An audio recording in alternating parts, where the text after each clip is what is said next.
Hello guys, Kazim Olamide here, and welcome to the solution video for the Big Data Tax one. So now I have my data, sales data 2026-01, which is sales data for January up to June 2026.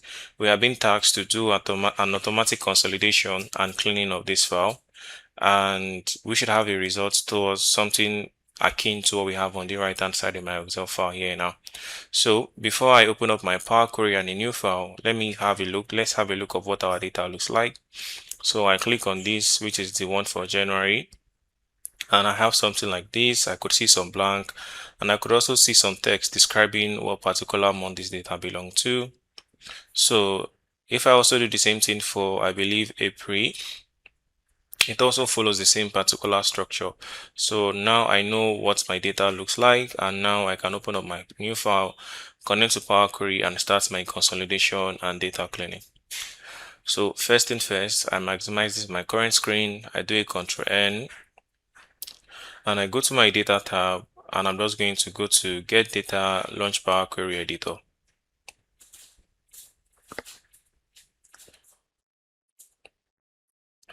So now I have my Power Query Editor open. So I'll go to New Source, and all my data are located in a folder. So I'm going to be connecting to a folder as opposed to connecting to them one by one. So I'll click on Folder, and my data is located in Big Data Tax 1 data. So I'll just do here and do an open. So I tell Power Query to combine and transform the data for me since they are related to each other.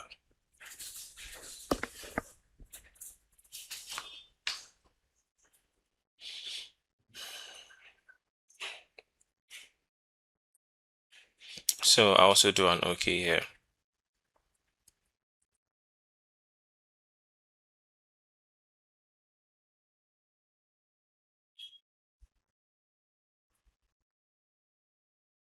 All right, so over here now I have my data connected to, and you should also notice I have some helper queries. So these helper queries are done for us by Power Query to do an automatic consolidation of every CSV file in that particular folder. So first thing first, I need to remove my first column here that says source name. I right click, then I do a remove, and I need to remove this first row here now, all these raw data export. Okay, now I need to remove my first row here, and I'll need to promote this second row here as the header. So I go to remove top rows. I click on remove rows, remove top rows. Then I say 1, then I do an enter for OK. And I say use my first row as headers. So now that is done, if I click on this region drop down also here now, I'll know some blank, which I know this one is accounted for, but I also have the region, I also have raw data. So I need to do a data transformation in which anything related to raw data or region is going to be what is going to be excluded from our data. So I come to test filters, then I say it does not contain. So I get this beautiful dialog box here now, and the first value I want to exclude is anything that has the word raw data. And also here now, I also need to catch the one for region. So I also say does not contain, and then I type region. Then I do an OK.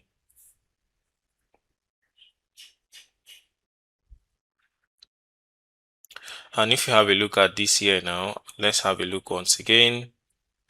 You could see here now that we don't have region and raw data any longer. So I'll do an OK now. So first thing first here now, I know that these values here now, this chart is meant to be from 1 to 10. From 11 also, I know it's also be from 11 to 20. So I need to do what we call fill down. But before I need to do that, I need to replace all this blank with null. So I right click on 1, then I type my null here. And then I do an OK. So I have nulls here now.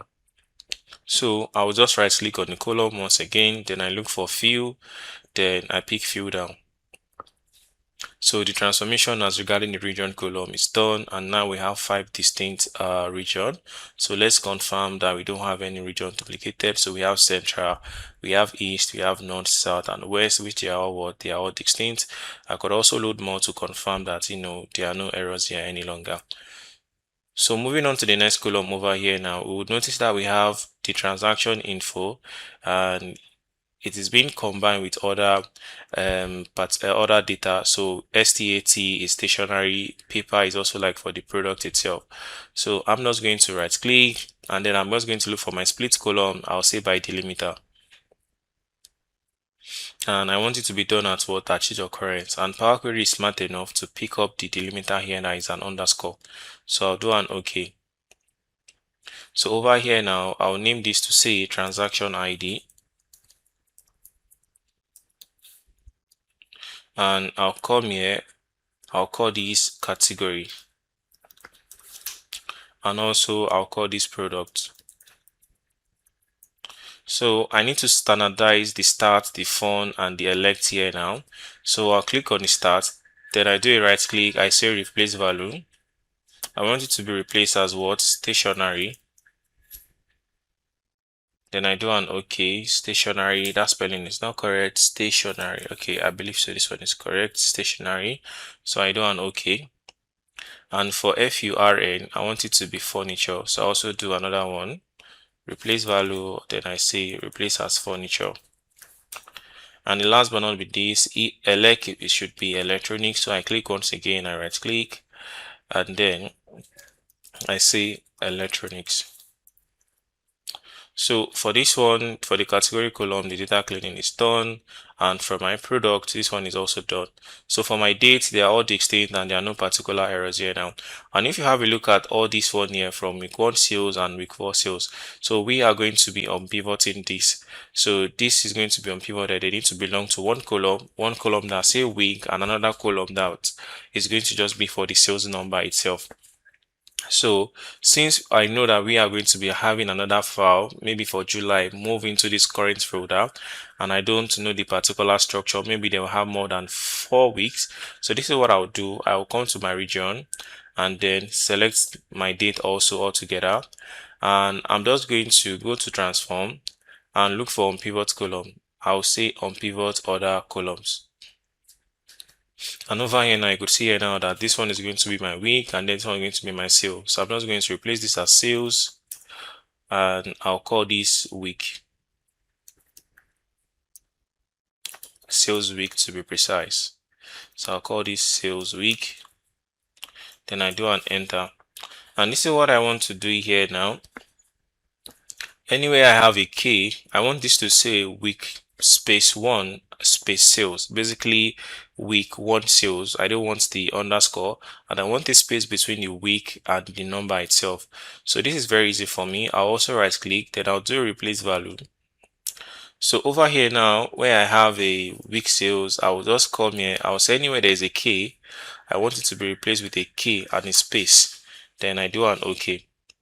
And first thing first here now, you will notice here now that my week here now and the numeric value here now has a space in between them. And I'm not done. I'll also do another replace value, and this time around I want to replace the underscore with a space. So I want to replace the sales here now, this particular one here, underscore and sales. I just want to replace them with a what? With a space itself, or basically nothing. So I'll just do this.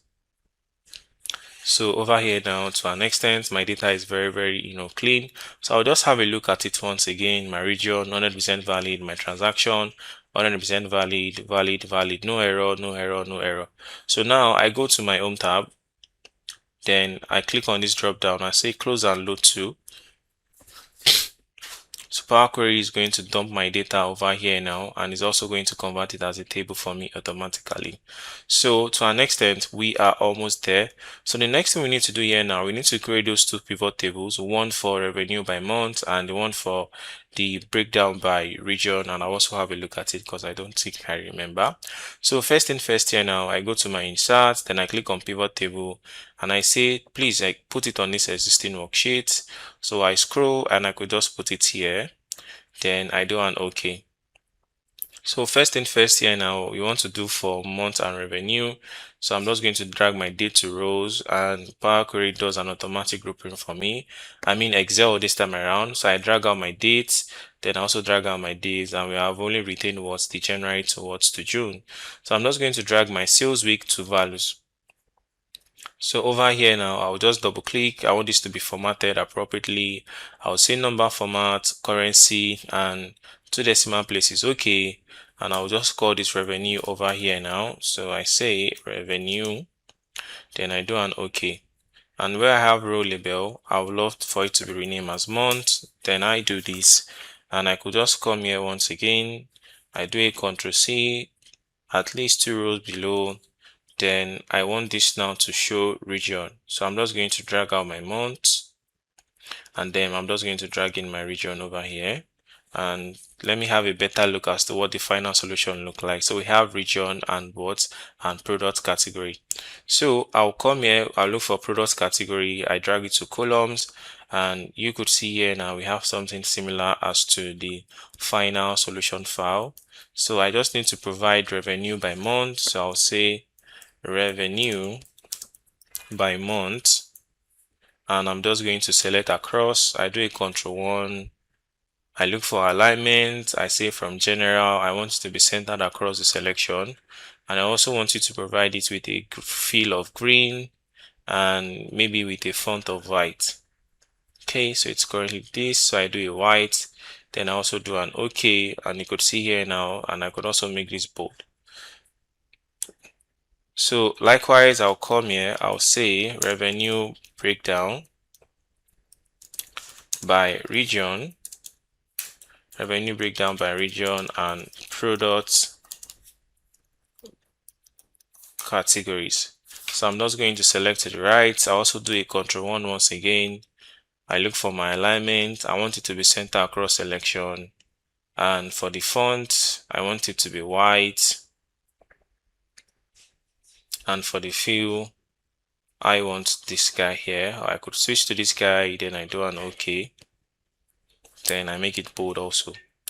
So we are done with the data cleaning. Now to also make sure here now that the transformation we've done would also accommodate other months, this is what I'm just going to do. I'll come here, I'll save my file. Okay, maybe I don't want to save. This is my file here now, and it is connected to the data source folder. So this is what I'm just going to do. I'm going to look for where I have the July data. So I'll go to my desktop once again. So I should have it in here. Tax 1 data updated. I'll do this. I'll do a Ctrl C. Then I do backspace, and I'm going to paste it here now. So this is the data for July, and I'm going to close. And I'm also going to come into my data tab here now. I want to do a refresh. And I'm going to click on refresh all. And you could see here now that I have what more additional rows here now.